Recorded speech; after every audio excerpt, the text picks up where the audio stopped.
할렐루야. 네, 주님의 이름으로 축복합니다. 이 시간 우리 기독교 에센스 다루지 못했던 주제를 나누겠는데요.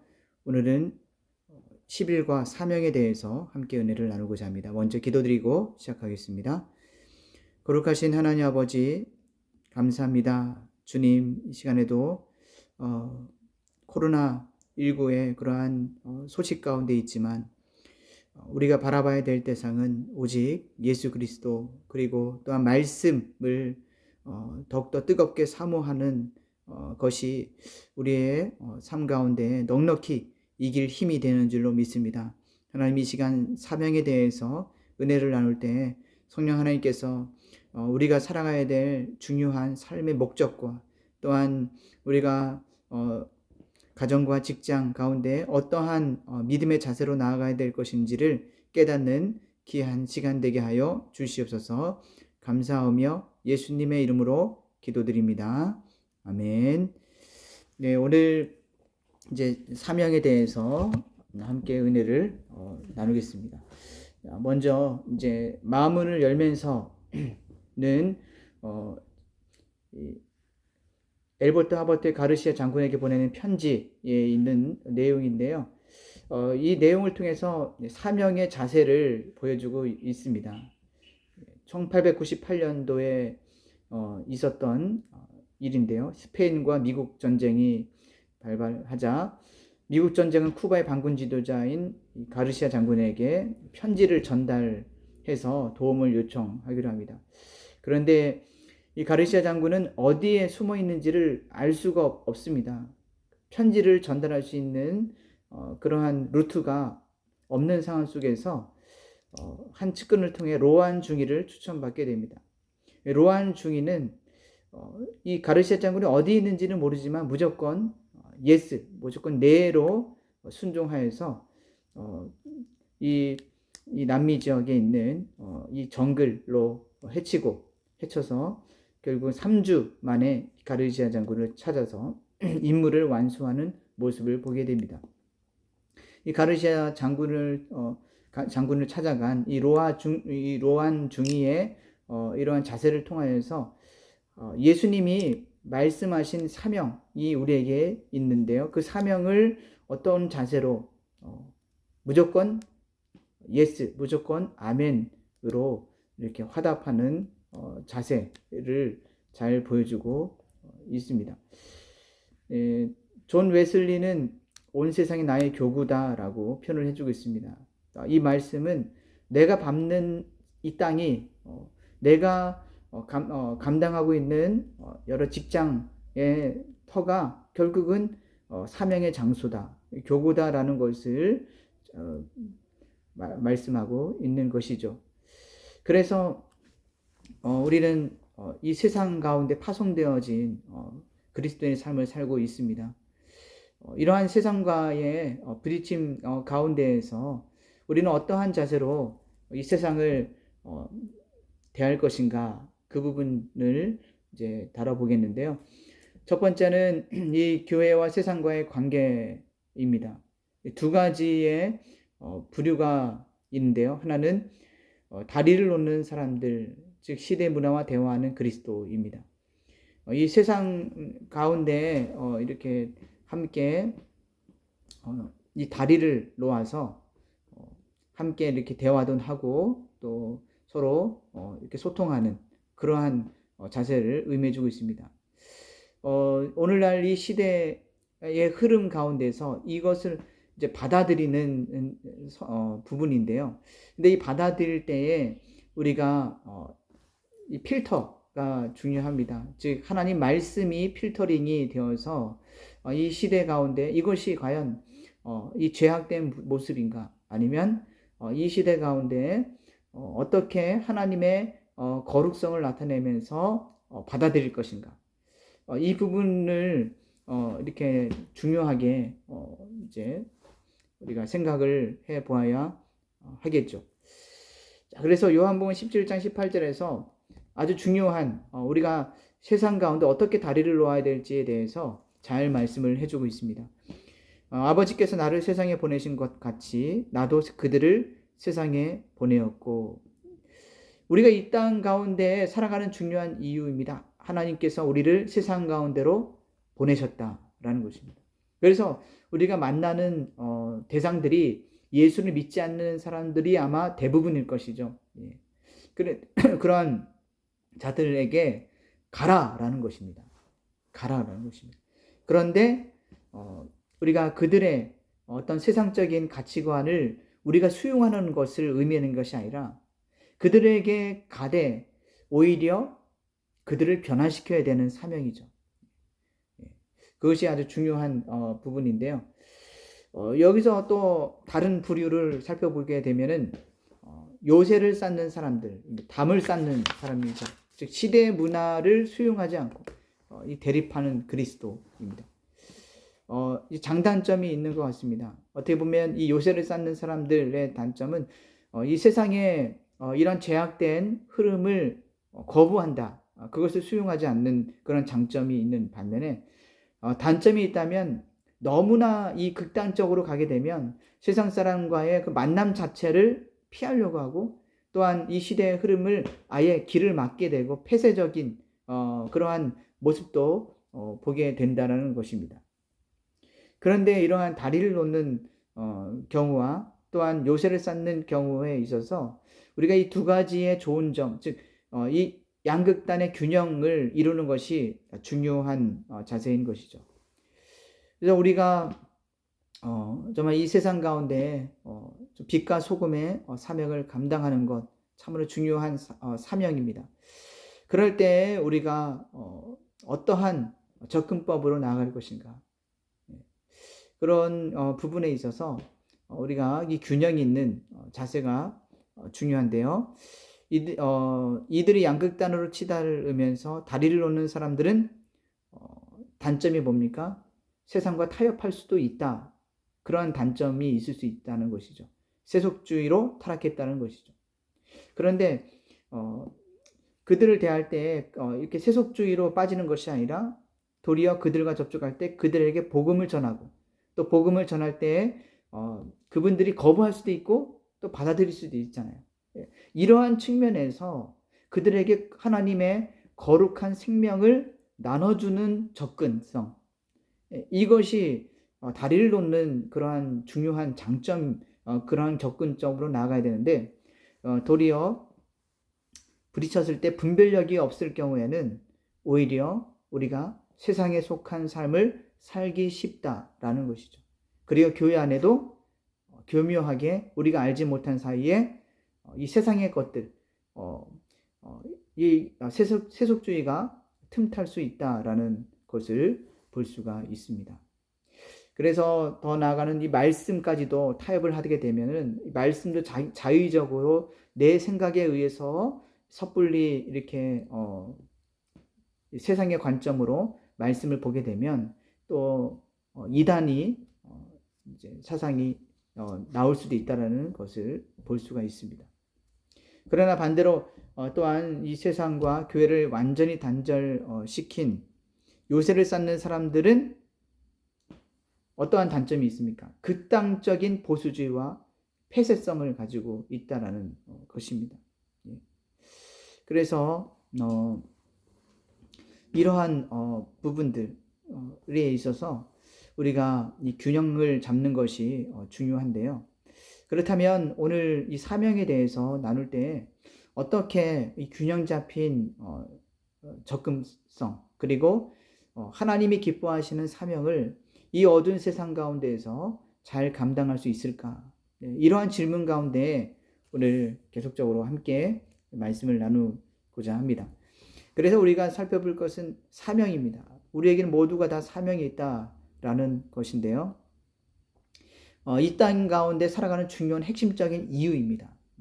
바로 그것은 복음의 빛을 발하는 사명입니다. 그리스도인들이 빛을 발하지 않고 여전히 세상의 어두운 가운데 거하고 있다면 그것이야말로 참으로 안타깝고 어리석은 모습일 것입니다. 그래서 우리는 이 세상 가운데 빛을 발하는 사명을 하나님께서 주셨는데요. 크리스찬들은 교회뿐 아니라 어디에 있든 하나님의 주권이 그곳에 임하도록 하는 통로가 되어야 된다는 것이죠. 하나님의 메신저, 사신이 되어야 된다는 것입니다. 그래서 세상을 두려워하고 만약 이 교회 안에만 머물러 있다면 문제가 되겠죠. 교회 안에서만 계속 예배만 드리고 또 교회 안에서 찬송만 부르고 여러분 세상 밖으로는 안 나가려고 해요. 그것 또한 문제가 있다는 것입니다.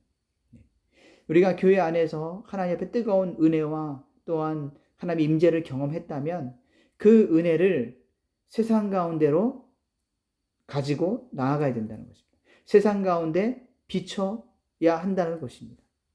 하나님께서 이것을 기뻐하신다는 것인데요.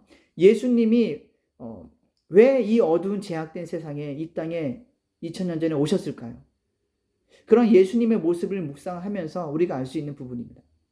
하나님은 거룩하신 하나님이십니다. 그렇다면 이 제약된 세상에 내려오시지 말아야 될까요? 아니라는 것이죠. 예수님은 이 땅 가운데 오셔서 3년 공생의 기간 동안에 누구를 만났습니까? 바로 세리와 죄인들을 만났다는 것이죠. 그들과 함께 식사를 같이 하시기도 했어요. 이 모습을 본 이 바리새인과 서기관들은 예수님을 향하여 손가락질을 했죠. 어떻게 죄인들과 함께 식사를 할 수가 있느냐라고 손가락질했습니다. 그러나 예수님이 이렇게 죄인들과의 만남을 통해서 우리에게 알려주시는 그 메시지가 무엇입니까? 그것은 바로 예수님이 이 땅에 오신 이유가 누구를 위해서 오신 겁니까? 의인을 위해서 온 것이 아니라 바로 이 죄로 인해서 죽어 있는 죄인을 위해서 이 땅에 오셨다라는 것입니다. 이처럼 지금도 예수를 모른 채 살아가는 수많은 죄인들이, 죄의 종로로 타는 사람들이 많이 있다는 것입니다. 그래서 예수님이 그들을 위해서 이 땅에 오셨다면 예수님께서는 누구를 통해서 그들에게 빛을 발하기를 원하실까요? 사명을 감당하기 원하실까요? 누구를 도구로 사용하시기를 원하실까요? 그것은 바로 우리 이렇게 고백을 해야 될 것입니다. 바로 저입니다. 나를 통해서 세상 가운데, 직장 가운데, 때로는 가정을 통하여서도 예수님의 향기를 드러내며 이 복음의 빛을 발하는 그러한 사명이 이미 우리 모든 성도님들에게 함께하고 있다라는 것입니다. 그래서 마태복음 5장 14절에서 16절에 보시면 너희는 세상의 빛이라 라고 말씀해주고 있습니다. 산 위에 있는 동네가 숨겨지지 못할 것이요 사람이 등불을 켜서 말 아래에 두지 아니하고 등경 위에 두나니 이러므로 집안 모든 사람에게 빛이 느리라. 이같이 너희 빛이 사람 앞에 비치게 하여 그들로 너희 착한 행실을 보고 하늘에 계신 너희 아버지께 영광을 돌리게 하라. 아멘. 우리는 세상의 빛입니다. 그리고 그 빛을 나타내는 사명을 통하여서 그 사람들로 하여금 우리를 통해서 하나님을 보게 하라는 것입니다. 하나님께 영광 돌리게 하라라는 것입니다. 이것이 우리에게 주신 아주 중요한 사명인 것입니다. 그래서 우리는 하나님의 주시는 능력이 또 있는데요. 마태복음 6장 25절, 26절을 보시면 우리는 어떠한 자세로 또 이렇게 복음의 사명을 감당해야 될지에 대해서 잘 알려주고 있습니다. 그러므로 내가 너희에게 이르노니 목숨을 위하여 무엇을 먹을까 무엇을 마실까 몸을 위하여 무엇을 입을까 염려하지 말라. 목숨이 음식보다 중하지 아니하며 몸이 의복보다 중하지 아니하냐. 공중의 새를 보라. 심지도 않고 거두지도 않고 창고에 모아들이지도 아니하되 너희 하늘 아버지께서 기르시나니 너희는 이것들보다 귀하지 아니하냐. 아멘. 자, 이 말씀을 통해서 우리에게 잘못된 자세를 또한 조심해야 될 부분이죠. 그것은 무엇입니까? 무엇을 먹을까, 무엇을 마실까, 무엇을 입을까 염려하지 말라라고 표현을 해주겠습니다.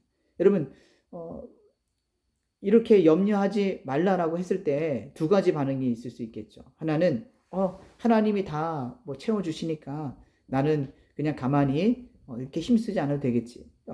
교회 안에서 예배 드리면 되겠지. 세상 가운데 굳이 내가 가서 복음을 전할 힘을 쓸 필요가 있겠나 하면서 마치 소극적인 태도로 임할 수 있는 부류가 될 수 있다는 것입니다. 그러나 우리가 이 하나님 말씀을 자세하게 살펴보면 그 뒤에 보시면 공중의 새를 보라. 심지도 않고 거두지도 않고 창고에 모아들이지도 아니하되 너희 하늘 아버지께서 기르시나니 라고 표현을 해주고 있어요. 여러분, 새가 가만히 있어요? 하나님께서 이 새에게 먹을 것을 그냥 공짜로 이렇게 나눠 줍니까? 이미 먹을 것은 하나님이 예비해 주셨겠죠. 그러나 하나님 아버지께서 이 새를 기르신다라는 것은 무엇을 의미해 주고 있습니까? 새가 먹이를 찾으러 날갯짓을 합니까? 안 합니까? 날갯짓을 해요. 날갯짓을 하고 새가 먹이가 있는 곳으로 달려갑니다. 날아갑니다. 날아가서 그 먹이를 먹습니다. 이것이 바로 하나님이 기르신다는 것이죠.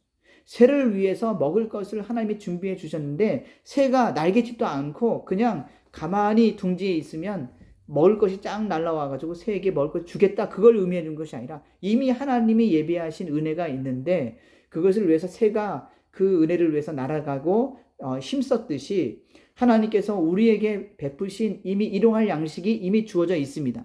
그런데 우리가 가만히 앉아있으면 일용할 양식이 자동으로 찾아오는 것이 아니라는 것이죠. 우리가 할 수 있는 부분은 해야 된다는 것입니다. 직장에서 일을 해야 되겠고요. 또 여러 가지 이렇게 땀을 흘리는 또 열심히 또 공부도 해야 되겠고요. 여러 가지 해야 될 것들을 하는 가운데 이미 그것을 통해서 은혜의 방편이죠. 하나님이 예비하신 그러한 먹을 것, 그리고 또 예비하신 하나님의 그러한 은혜가 주어졌다라는 것을 볼 수가 있습니다. 그래서 이것을 사명으로 이렇게 적용을 할 수가 있다는 것입니다. 사명을 우리에게 주셨습니다. 그러나 우리가 가만히 있으면 안 된다는 것이죠.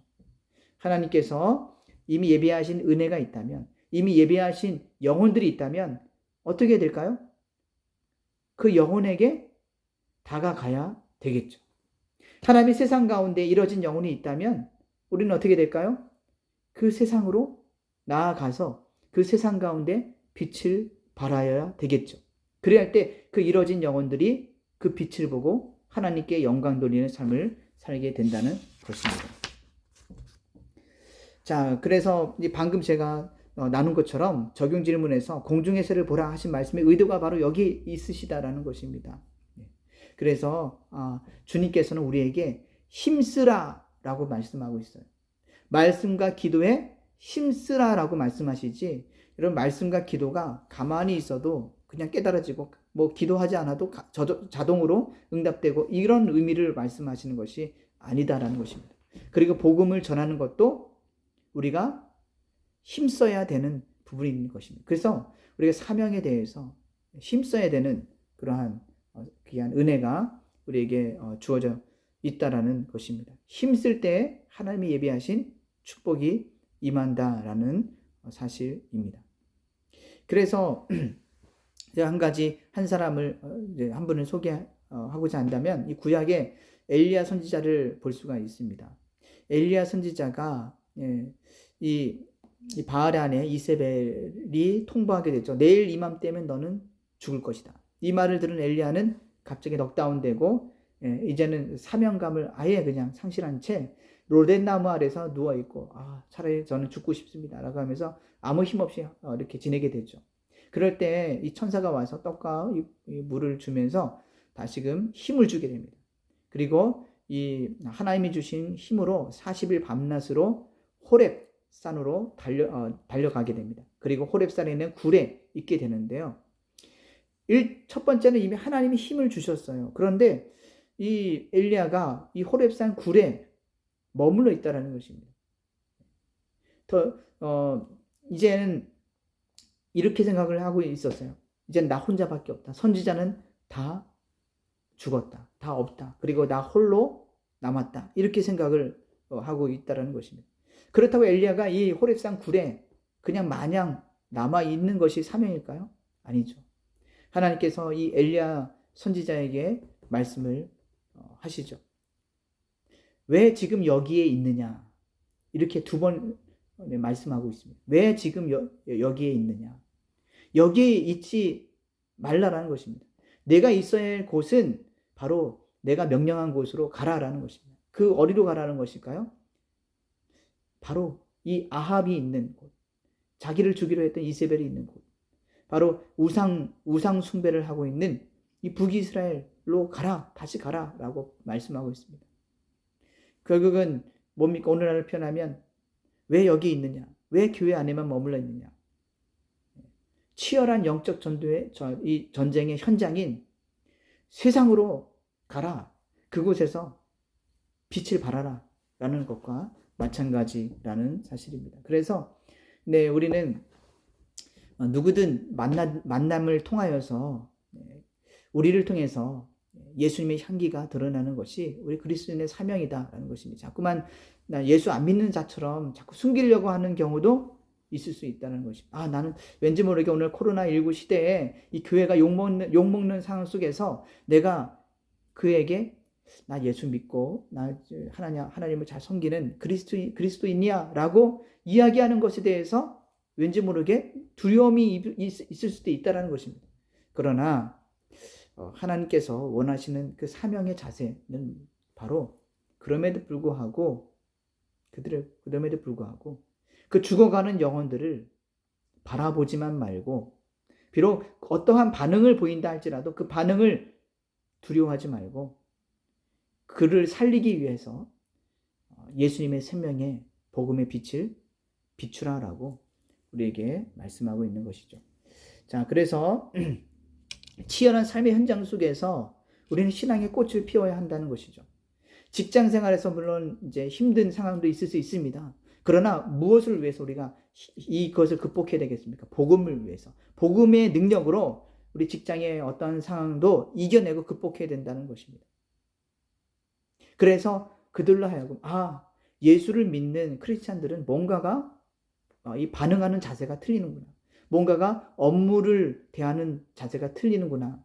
정말 정직해, 정말 믿음직해 라는 그러한 이 복음의 영향력을, 선한 영향력을 끼쳐야 되겠죠. 자, 그리고 크리스찬에게 일터는 어떤 의미를 가지고 있습니까? 고린도전서 7장 24절을 보시면 형제들아 너희는 각각 부르심을 받은 그대로 하나님과 함께 거하라 라고 말씀해주고 있습니다. 우리를 부르셨다라는 것이 소명이죠. 그리고 그 부르심 그대로 거하라.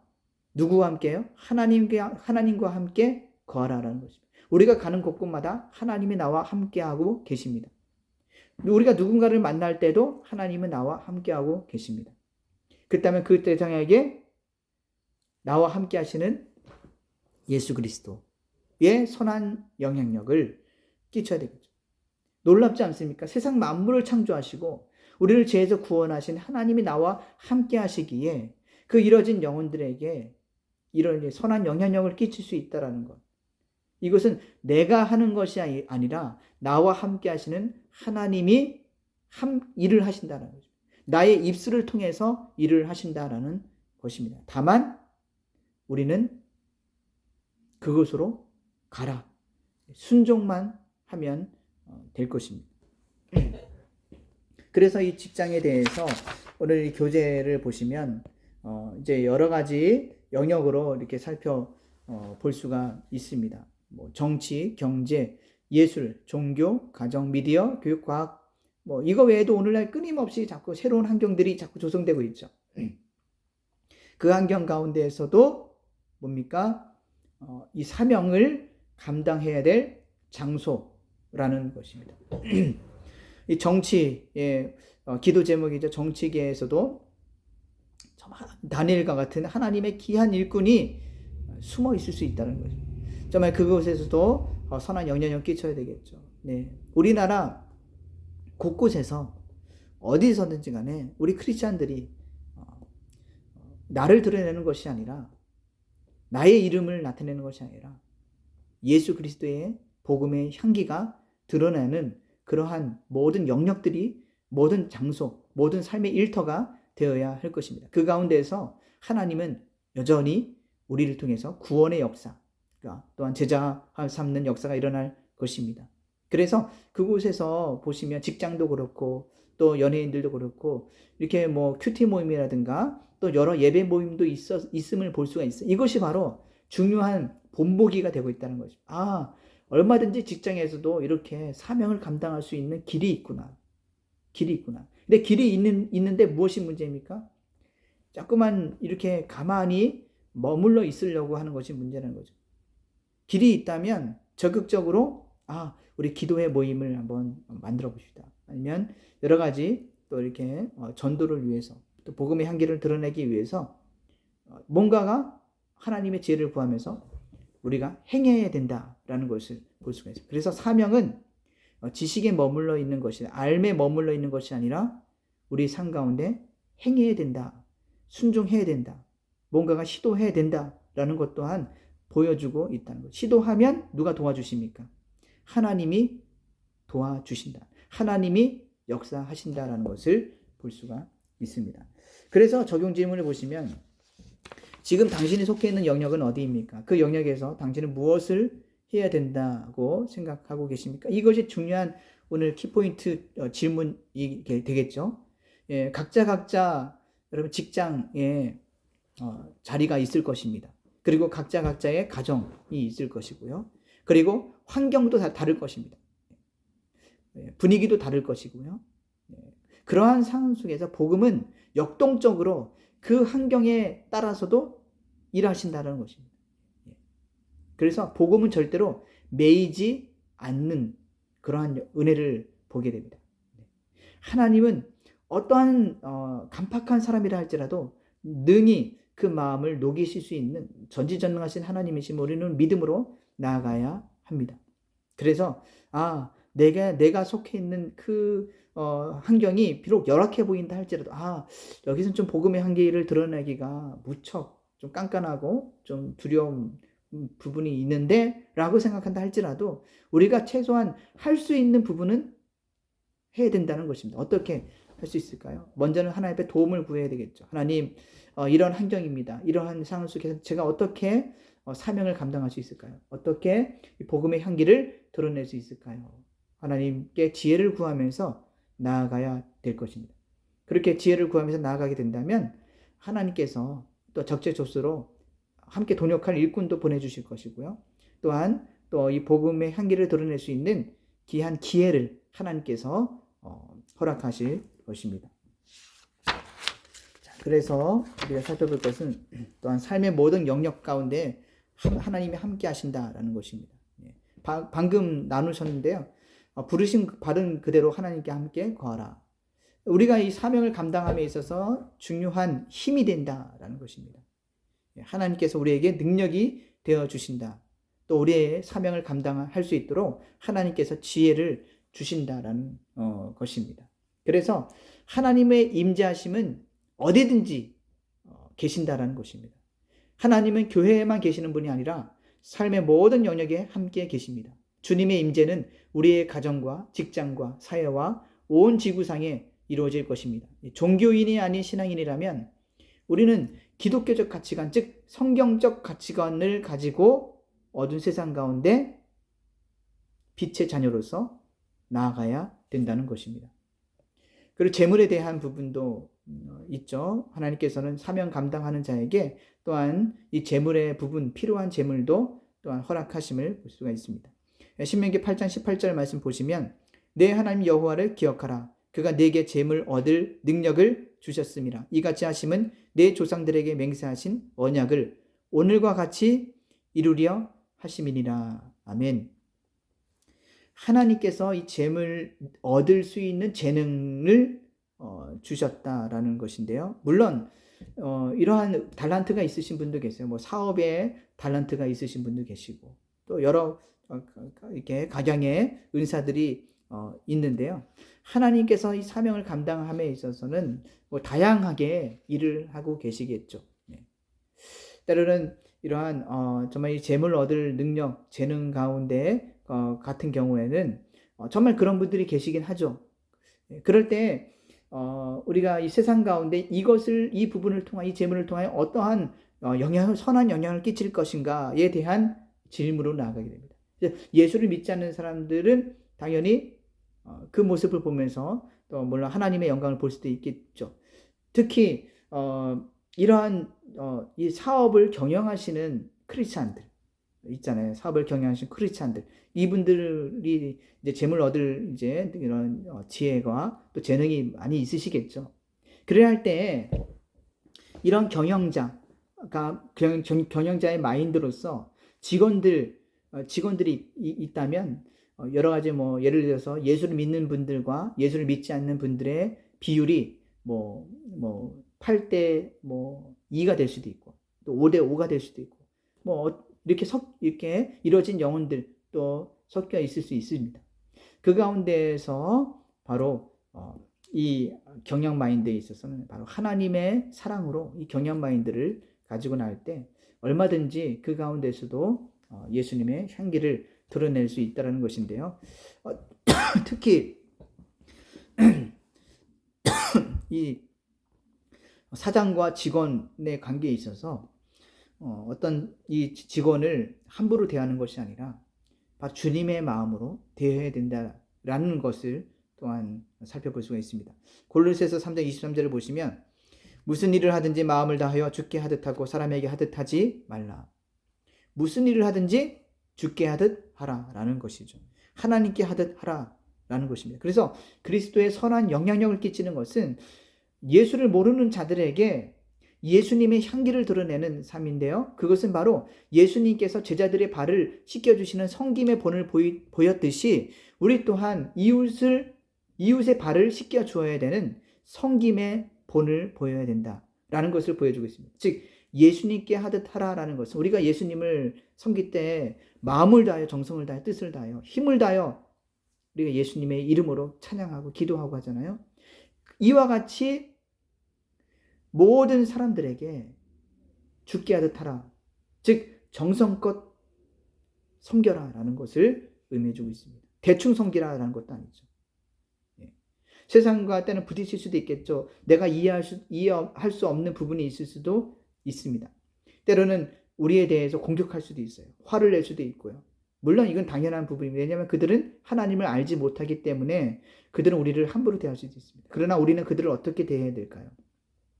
여기에서 바로 이 사명의 중요한 능력이 나타난다는 것입니다. 그리스도의 선한 영향력을 나타낼 수 있다는 것이죠.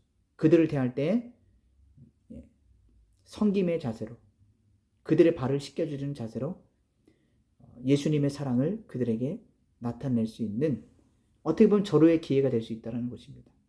그런 극과 극의 상황 속에서 쟤는 화도 안 내고 쟤는 오히려 사랑의 말을 하고 어떻게 저런 선한 영향력을 끼칠 수 있을까?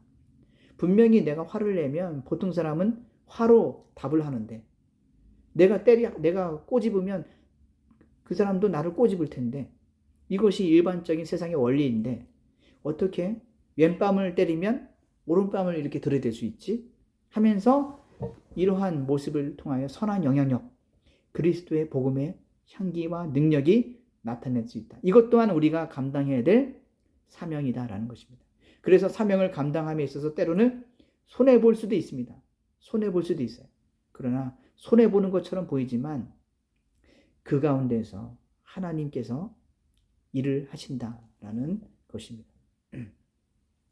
그래서 일터는 어떻게 표현을 해주고 있나요? 하나님을 섬기는 우리가 세상 속에서 선한 영향력을 발휘하는 곳입니다. 하나님의 일터에서 당신과 함께 일하시며 당신을 통하여 임재하실 것이며 그분의 영광과 축복이 당신의 일터와 세상으로 흘러나갈 것입니다. 네, 아주 중요한 메시지가 담긴 글이죠. 바로 세상 가운데 선한 영향력을 발휘하는 장소다. 참 놀랍지 않습니까? 내가 있는 가정과 직장이 선한 영향력을 발휘하는 장소다라고 생각을 한다면 내가 그분의 영광을 내가 일터 가운데서 나타내는 것이 중요한 사명이겠구나라는 것을 볼 수가 있습니다. 네, 우리 기독교의 특송 때 선한 능력으로라는 이 찬양 있잖아요. 이 가사가 참 마음에 와닿는 것 같습니다. 우리 사명자의 중요한 자세를 이 찬양을 통해서 잘 알려주는 것 같습니다. 그래서 이 찬양을 한번 또 그때만 특송 때만 부르시지 마시고 좀 가끔 자주 생각날 때 함께 부르심을 통하여서 우리가 사명을 기억하는 은혜가 함께 하시기를 기도합니다. 또 한 가지는 이제 예화가 있는데요. 그것은 우리 사명을 감당함에 있어서 이것은 물론 요새를 쌓는 부분 쪽으로 가까운 것 같아요. 그것은 세상과 이렇게 다리를 놓되 단지 타협하지 않는 신앙. 우리가 분별해야 될 부분이 있다는 거죠. 네. 죄를 수용해서는 아니 된다는 것이죠. 우리는 세상과 접할 때 실수하기 쉬운 것이 뭐예요? 수용하기 쉽다는 거예요. 수용하되 무엇까지 수용해요? 타협적인 부분까지 수용하기 쉽다는 거예요. 그래? 뭐 술, 그래. 내가 술 같이 마셔줄게. 술 마셔주면 나하고 더 친해지는 것이 이렇게 분별력 없이 나가서는 안 된다는 것입니다. 그래서 여기 보시면 이제 치필레라는 유명한 이 치킨 체인점이 있는데요. 실제로 있었던 일이죠. 2012년 5월에 미국 대통령 버락 오바마 대통령은 동성애 지지자이죠. 이 지지자 있는데 이 치필레 기업은 우리는 반대합니다. 라고 하면서 오히려 이 동성 결혼 반대 단체 있죠. 우리 동성을 반대하는 단체에 수백만 달러라는 엄청난 이 분량의 액수를 후원하게 되죠. 자, 그런데 이때 동성결혼 지지자들이 이 소식을 듣고서 우리 치필레 들어가지 말자. 치필레에서 절대로 우리가 치킨을 사 먹지 말자. 그래서 치필레 불매 운동이 일어나게 됩니다. 과연 이 치필레는 망했을까요? 아니라는 것이죠. 이때 하나님께서 이 아칸소 주지사인 마이크 허거피를 통해 또 일을 합니다. 오히려 이 날을 정하게 됩니다. 치필레 감사의 날을 정할 것을 언급하면서 지지를 호소하게 되는 것이죠. 그리고 2012년 8월 1일 이 날에 미국 주요 도시의 치필레 체인점들의 놀라운 진풍경이 벌어지게 되는 것이죠. 수백 명의 고객들이 줄을 서는 그러한 장면이 나타나게 됩니다. 네, 이를 통해서 볼 수 있는 것, 이 치필레를 통해서 보면 치필레 분명히 나의 어떠한 이 사업적인 인간적인 생각에 의하면 도저히 동성애 지지자들이 많기 때문에 좀 판매를 위해서 좀 이런 동성애에 대한 부분을 좀 조심해야 되겠다. 이렇게 보는 것이 아니라 우리가 손해 보는 것처럼 보인다 할지라도 하나님의 말씀이 안 돼라고 한다면 이것은 사업이 우선순위가 아니라 사명이 우선순위로 바뀌어졌다라는 것입니다. 그리고 단호하게 우리는 동성애 반대를 합니다. 라고 선포를 하게 됨을 볼 수가 있습니다. 네, 이것 또한 타협 없는 복음, 타협 없는 그러한 신앙생활, 이것도 우리가 감당해야 될 사명자의 중요한 자세인 것이죠. 특히 오늘날 이 시대에 요구되어지는 자세이기도 합니다. 얼마나 타협하기 쉽습니까? 얼마나 우리의 눈과 마음을 혹하는 것들이 많이 있습니까? 이럴 때일수록 우리가 중요한 자세가 있다라는 것입니다. 무엇입니까? 분별력을 가지고 비둘기같이 순결하고 뱀처럼 지혜로워야 된다는 것입니다. 참 이것이 우리에게 필요한 부분인데요. 그것은 바로 진리의 말씀을 우리가 더욱더 알아가면 알아갈수록 이 부분에 대해서 세상과 타협하지 않고 오히려 그들에게 선한 영향을 끼칠 수 있는 그러한 지혜가 임한다는 것입니다.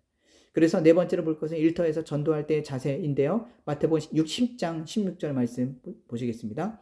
보라 내가 너희를 보냄이 양을 이리 가운데로 보낸 것 같도다. 그러므로 너희는 뱀같이 지혜롭고 비둘기같이 순결하라 라고 말씀해주고 있습니다. 네. 항상 우리의 기도 제목이 되겠죠. 하나님 이럴 때 어떻게 하면 좋겠습니까? 참 기도 제목이에요. 왜냐하면 이게 정답이 참 어려운 경우도 없잖아 있습니다. 예. 이럴 경우에는 과연 내가 수용해야 되는 것인가? 아니면 거부해야 될 것인가? 참으로 여러 가지 상황들이 있지만 하지만 우리에게 중요한 숙제를 주셨다는 것입니다. 로마서 12장 1절 2절 보시면 너희 몸을 하나님이 기뻐하시는 거룩한 산 제물로 드리라. 이는 너희들의 영적 예배니라 하고선 2절에서는 하나님의 선하시고 온전하시고 기뻐하시는 뜻이 무엇인지를 분별하라라고 말씀해 주고 있습니다. 이것은 우리에게 주어진 과제입니다. 분별하는 것은 숙제죠. 근데 이 분별하되 우리가 정말 섣불리 분별해서는 안 되겠죠. 진리의 말씀이 정말 성령님의 충만한 가운데, 조명하신 가운데 참 이 분별하여야 된다는 것이죠. 자, 그래서 이 전도가 우리 기독교인에게 필수적인 사명이지만 여기서 또 뭐 분별해야 될 부분이 있겠죠. 공격적인 전도라든가 상대방을 무시하는 전도를 피해야 된다는 것입니다. 얼마 전에 뉴스에서 이 석가탄신일 날에 있었던 사건이죠. 어떤 그 서울에 있는 그 절에서 이제 이 석가탄신일 어떤 무슨 행사를 하고 있었어요. 행사를 하고 있는데 그 행사장에 난입해서 예수 믿으세요 라고 하면서 피켓 들고 하는 경우가 있어요. 그래서 이런 부분을 보면서 과연 이렇게 공격적으로 또 행사를 방해하면서까지 해야 될 것인가? 행사를 방해할 때 예수를 믿지 않는 사람들이 보는 기독교의 시선이 어떠할까? 기독교는 저렇게 공격적인 것일까? 저렇게 무례 예의 없이 저렇게 전도하는 것이 기독교의 모습일까? 저는 이럴 때 좀 복음을 전하는 것은 좋습니다. 복음을 전하고자 하는 그러한 뜨거운 열정은 좋습니다. 그러나 여기서 한 가지 볼 것은 방금 읽었던 것처럼 뱀처럼 지혜롭고 비둘기처럼 순결하라 라는 부분 또한 우리에게 필요하다라는 것입니다. 사도 바울은 복음을 전할 때 어떤 자세로 전했냐 하면 내가 유대인에게는 유대인에게처럼 헬라인에게는 헬라인에게처럼 내가 복음을 위해서 내가 얼마든지 이렇게 접근하였다라고 표현을 해주고 있잖아요. 네.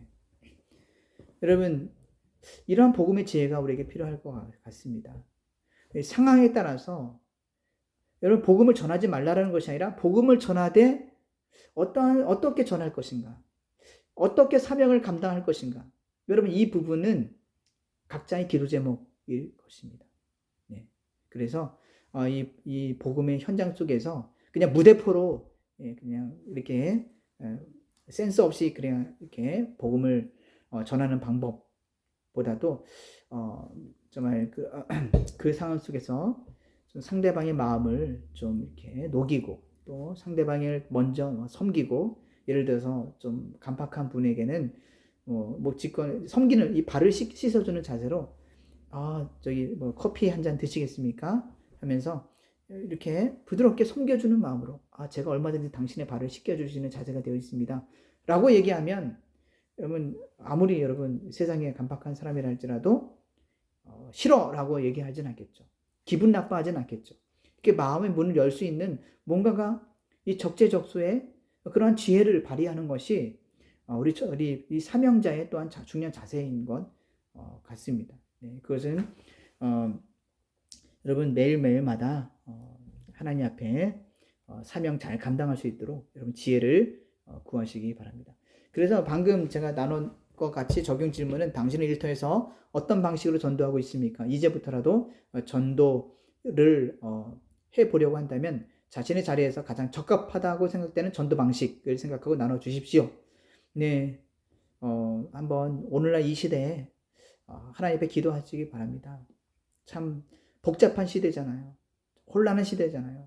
어떻게 보면 참 더욱더 하나님 앞에 기도해야 될 때이고 또한 사명의 지혜, 전도의 지혜를 구해야 될 부분이기도 합니다. 그러나 중요한 것은 하나님이 나와 함께 하시고 하나님은 능치 못할 일이 없으시다는 것입니다. 하나님은 구원을 얻게 하실 만한 능력이 있으신 분이심을 우리는 잊지 말고 믿음으로 담대하게 나아가야 할 것입니다. 그래서 예수님의 지상 명령이자 마태복음 28장 18절에서 20절 말씀처럼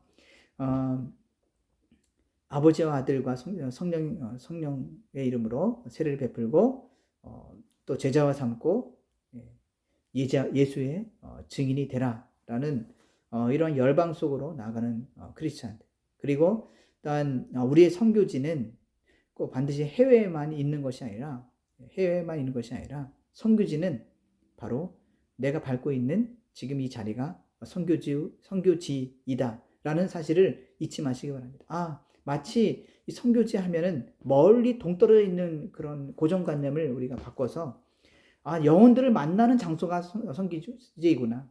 내가 이웃을 만나는 그 접촉점이 있는 장소가 사명의 장소구나.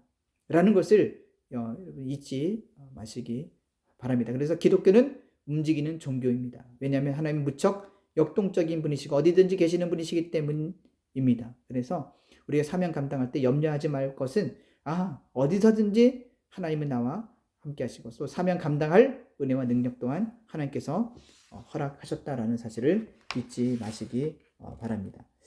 네, 나머지는 이제 선교 준비인데요. 선교 준비는 첫 번째는 우리가 항상 기도하기를 잊지 마셔야 되고요. 모든 것을 기도로 시작해야 되겠죠. 네, 항상 여러분 기도를 통하여서 하나님의 지혜를 구하시기 바라고요. 그리고 적재적소로 그 상황들을 파악을 해야 되겠죠. 우리 직장의 상황은 좀 분위기가 어떠해. 이런 분위기 가운데서 나는 어떻게 사명을 감당할 것인가. 그런 부분들이고요.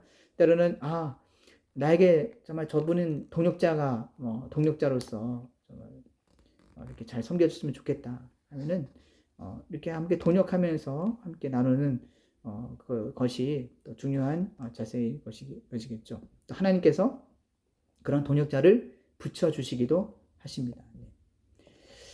자, 그래서 선교 비전, 우리나라의 선교의 또 역사적인 부분들을 말씀하고 있는데요. 초창기에는 우리가 받기만 했죠. 미국이나 영국, 호주 이런 곳에서 선교사님들 오셔서 우리에게서 이 복음을 먹여주는 것만 이렇게 주로 했다면 그 이후에 이제 선교사님들이 이래서는 안 되겠다. 이제는 제자 삼아서 그들로 하여금 또 다른 제자를 삼게 해야 되겠다라고 해서 이 네비우스 선교 정책을 펼치게 됩니다. 네. 이제는 그들에게 이제 무기를 쥐어줘서 이제 무기를 사용할 수 있는 방법을 그들에게 알려줘서 그들로 하여금 알아서 이렇게 할 수 있게끔 했다는 거죠. 이 네비우스 선교 정책이 결국 오늘날에 어떻습니까? 오늘날에는 외국 사람이 설교하는 경우는 거의 없잖아요. 결국 우리나라 한국교회를 보시면 다 한국 사람이잖아요. 그만큼 뭡니까? 자립할 뿐만 아니라 도리어 전 세계적으로 선교사를 가장 많이 파송한 나라가 바로 인구 비율로 봤을 때는 우리나라가 1위임을 볼 수 있어요. EU가 미국이죠. 그만큼 우리가 그만큼 이제는 이 받은 사랑을 열악한 이 선교지에 퍼주는 그러한 사역을 감당하겠구나. 이제는 우리가 주는 사역, 주는 복음, 섬기는 복음을 이렇게 감당하고 있구나라는 것을 볼 수가 있습니다. 네. 그래서 참 축복된 나라다라는 것을 볼 수가 있기 때문에 우리 한국교회를 위해서 또 우리 한국교회가 더 나아가서 우리 남북 간의 통일을 이루어가는 그런 추축들이 될 수 있도록 계속 기도해야 되는 것이죠. 세계에서 가장 핍박률이 높고 또 복음화율이 낮은 나라가 북한 땅이잖아요. 어쩌면 이 멀고도 가깝고도 먼 나라, 먼 동포죠, 동포. 그렇기 때문에 하나님의 때에 이 남북 간의 이 복음의 통일이 이루어질 것을 우리가 믿음으로 기도함으로 나아가야 될 것입니다. 그래서 사명자는 이미 이 자활, 즉 남에게 받는 자가 아니라 이제는 베푸는 자이구나, 섬기는 자이구나, 사랑하는 자이구나 라는 것을 보죠. 그리고 사명자는 성숙한 그리스도인의 모습을 보여주고 있구나. 그것이 바로 이 사명을 감당하는 모습을 통해 볼 수 있다는 것이죠. 네. 그래서 하나님께서 이렇게 이제는 어린아이와 같은 신앙이 아니구나 라는 것을 우리가 기억하면서 이제는 누군가를 보살펴줘야 되고 또 양육해야 되고 또 제자 삼는 일에 우리가 다 같이 쓰임받아야 할 것입니다. 자, 그래서 복음 전파는 단순히 그 나라의 신자의 수와 교회 건물 수 늘리는 것이 목적이 아니다라는 것이죠. 단순히 교회에 국한된 것이 아니라 사회 전체적으로 우리가 복음의 빛을 세상 가운데 생명의 빛을 비추는 그런 복음의 사명을 우리 교회가 더욱더 감당해야 될 것이죠. 자, 그래서 디모데후서 2장 2절을 보시면 또 내가 많은 증인 앞에서 내게 들은 바를 충성된 사람들에게 부탁하라. 그들이 또 다른 사람들을 가르칠 수 있으리라. 이것이 바로 우리 이 사명을 감당하는 복음의 빛을 발하는 중요한 목적이기도 합니다. 내가 가르쳤던, 내가 기도하고 섬겼던 그 영혼이 도리어 또 성장해서 또 다른 영혼들을 섬기는 귀한 사명을 또 감당하고 있구나. 사명은 또 다른 사명으로 이어지게 된다는 거죠. 제자는 또 다른 제자로 연결되어지게 된다는 것이죠.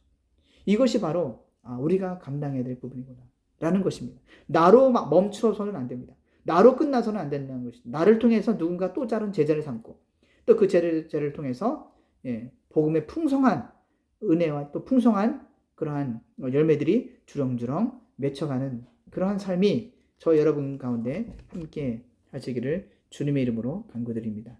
네, 나머지는 이제 보니까 이 조선 땅에 초창기에 오셨던 선교사님의 글이 있는데요. 이 뭐 이렇게 헤론 선교사님 이렇게 이야기인데요. 열악한 이 조선 땅에 와서 이렇게 복음을 이렇게 전하는 사명자의 또 다른 자세를 잘 보여주고 있습니다. 그러나 이 32살이라는 젊은 나이에 풍토병, 그 당시에는 참 이 토질병이 참 많았는데요. 이 젊은 나이에 결국은 하나님의 부르심을 받게 되죠. 그리고 그의 고백은 이러한 고백을 하고 있습니다. 여기 보시면 조선은 참으로 좋은 나라입니다. 이 민족에게 복음을 전할 만합니다. 이 나라를 위해 내가 더 일을 못하고 가는 것이 미안합니다. 미국에 가서 더 많은 믿음의 젊은이들에게 우리 조선 땅으로 와서 복음을 전하고 전해 주십시오. 이것이 바로 이게 헤론 선교사로 그치는 것이 아니라 누군가가 또 이 조선 땅으로 와서 복음을 전해달라고 부탁해 주십시오 라는 것입니다. 그래서 역시 또 다른 생명을 낳게 하는 것이구나. 이것이 우리에게 주어진 중요한 사명이다 라는 것을 우리에게 잘 보여주고 있습니다. 자, 그래서 이제 그 사명은 21세기를 사는 우리가 감당해야 될 기도 제목인 것이죠. 당신도 사랑의 추적자가 되십시오. 땅 끝까지 이르러 내 증인이 되리라. 땅 끝까지 이르러 복음이 선포되질 때 그때 주님 다시 오신다라는 것입니다. 그래서 은학기는 주님 다시 오실 때까지 땅 끝까지 내가 서 있는 그곳에서 복음의 사명을 충성되게 잘 감당하시는 우리 모든 성도님들 되시기를 주님의 이름으로 간구드립니다. 기도하시겠습니다. 거룩하신 하나님 아버지 감사합니다. 우리에게 주신 이 복음의 사명을 감당함에 있어서 하나님 우리가 이 어두운 세상 가운데 여러 가지 환경들이 주어져 있습니다. 각 직장의 환경도 다르고 가정의 환경도 다릅니다. 하나님 그 가운데에서도 하나님께서 주님 정말 이 사명이 우리 안에 머물러 있는 그러한 소극적인 모습이 아니라 정말 그들에게 다가가서 또 그들에게 예수님의 향기를 드러낼 때에 하나님께서 놀랍게 또 함께 하심을 통하여 사명 감당할 은혜와 능력과 또 선한 열매들이 주렁주렁 맺혀갈 줄로 믿습니다. 하나님 우리를 사명의 통로, 복음의 통로로 사용해 주시옵고 선한 영향력이, 선한 능력이 나타나게 도와주시옵고 하나님 아버지 정말 그들의 발을 씻겨주는 그러한 섬김의 자세로 하나님 그리스도의 선한 영향력을 끼쳐서 그들로 하여금 하나님께 영광 돌리는 귀한 아버지의 은총을 베풀어 주시옵소서. 그래야 해서 우리를 통하여서 또 다른 제자를 삼게 하여 주셔서 아버지 하나님 또 생명이 또 다른 생명을 낳게 되어지는 그러한 풍성한 열매들이 저와 여러분들을 통하여 나타나게 하여 주옵소서. 감사하며 거룩하신 예수님의 이름으로 기도드립니다. 아멘.